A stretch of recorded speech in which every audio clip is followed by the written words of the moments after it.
Alright, turn the lights down a bit for this one. If you've ever driven through northeastern Utah, you already know the vibe.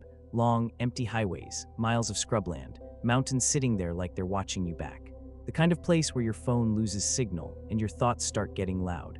Now imagine a ranch out there, quiet, fenced off, and carrying a reputation so nasty that even locals don't like saying its name out loud. Welcome to Skinwalker Ranch. And yeah, this place is not just creepy for clicks. This spot has been wrecking people's nerves for decades. Let's start slow. Skinwalker Ranch sits in the Uinta Basin, an area already loaded with Native American legends.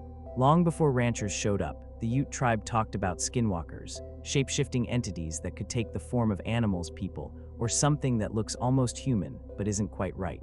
According to tribal lore, these things feed on fear, chaos, and bad energy. Most elders warned, don't mess with that land. Naturally, people didn't listen. Fast forward to the 1990s.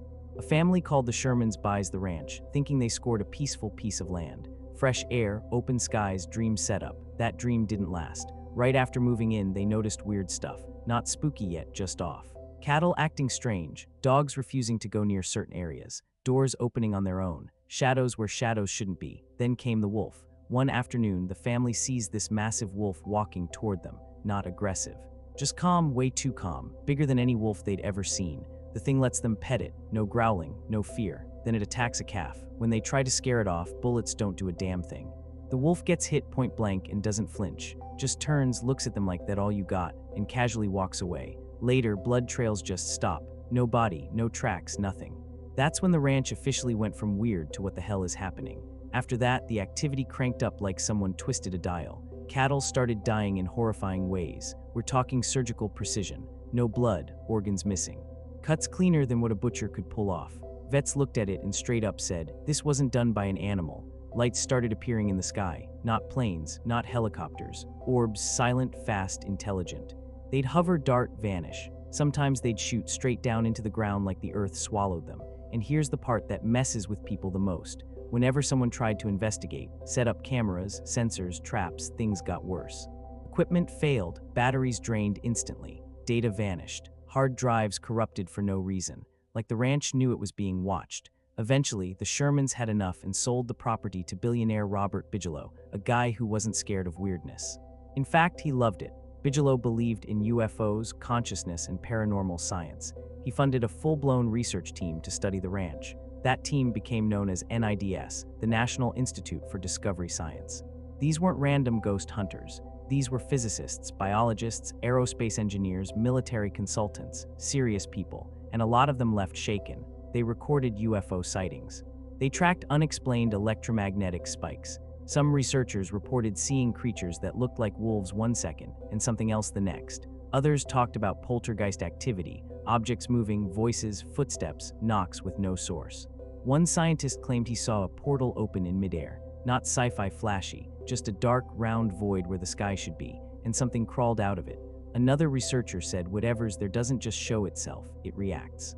It watches, it learns. When you push, it pushes back harder. People started getting sick, headaches, nausea, anxiety, nightmares that felt too real. Some quit without explaining why. Others refused to return after certain incidents. And here's where it gets darker. A few investigators believe the ranch isn't haunted by one thing. They think it's a hotspot, a crossroads, UFOs, cryptids, paranormal phenomena, all stacked on top of each other. Almost like reality is thinner there, like something poked holes in it. Years later, Bigelow sold the ranch. New owners came in, new investigations, same damn problems. Modern teams brought drones, lasers, radar, thermal cameras. And guess what? The activity didn't stop. If anything, it got smarter. Drones dropped out of the sky, signals jammed, objects appeared on radar but not on cameras, or the other way around. Sometimes people would see something with their own eyes, but every device around them showed nothing. That's the part that keeps researchers awake at night. It's selective. It chooses when to show itself. Some nights are quiet, dead silent. Nothing happens, then out of nowhere, chaos. Lights, sounds, movement, fear, like the ranch is reminding everyone who's in control. Locals still won't go near it after dark. Some won't go near it at all. They'll tell you flat out, that land ain't right. And whether you believe in aliens, spirits, interdimensional beings, or something we don't even have a word for yet, Skinwalker Ranch doesn't care. It keeps its secrets. And maybe that's the scariest part. Because after decades of research, millions of dollars, advanced technology, and some of the smartest minds around, no one can explain what's really happening out there. Not fully. So the question isn't, is Skinwalker Ranch real? The real question is, what's watching from the other side, and why hasn't it finished with us yet? If you felt a chill just now, yeah, you're not alone. Welcome to the Dark Shelf, where some stories don't end, they just wait.